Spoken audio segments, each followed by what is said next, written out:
Ben? What are you doing in there? I glanced up at the door briefly where my wife stood on the other side. I'll just be another minute.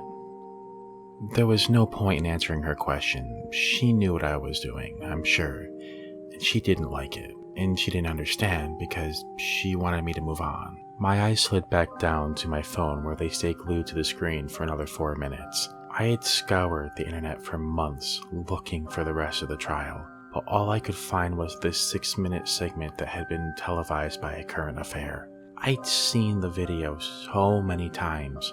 I knew every detail of every second, but still I watched because I needed an answer. The camera was currently focused on the jury. They were all leaning forward and concentrating on the testimony of their forensic expert.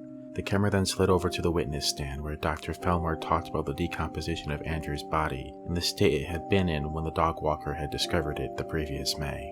Fellmore then walked over to the overhead projector, tapped the stack of slides on the table to straighten them, and then peeled off the top one and placed it on the projector. A graphic photo of Andrew's naked body arrived on the screen and the entire courtroom gasped. A current affair had blurred out the photos, but I remembered what was on them. They were right to be horrified. Hearing an expert drone in a monotone manner about the graphic abuse of a 5-year-old was much different than seeing its effects firsthand. The doctor explained the slides without emotion, pointing out the countless abrasions, bruises, and other fractures. He spoke about the ultimate manner of death, strangulation, and showed the court how the handprints on Andrew's neck matched perfectly with the defendant's. Then he turned the projector off and began to speak about the presumed time of death.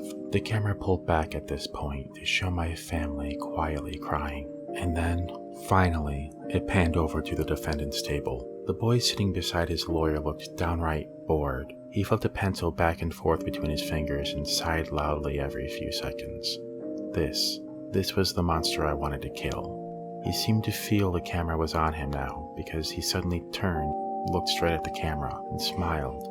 It was a smug, intelligent smile, as if he wasn't afraid of the consequences, as if he believed it had all been worth it. And in the end, he was right. The boy had been sentenced to be incarcerated until his majority, and then another 7 years after that.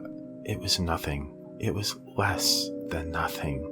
I looked over at the straight razor I had begged my wife to get me for my birthday. How do you kill a monster? This was the answer. It would be so easy, but could I bring myself to do it? My little brother deserved vengeance, even if it came 16 years later. Andrew had suffered horrors no human should endure, days of it. I looked back down at the tiny screen and watched the last few seconds of the video. The boy had suddenly sat up at rapt attention as some of the makeshift torture devices he created were brought out and placed upon the table near the jury. My family was escorted from the courtroom, and a current affair cut the video off there, but it didn't matter.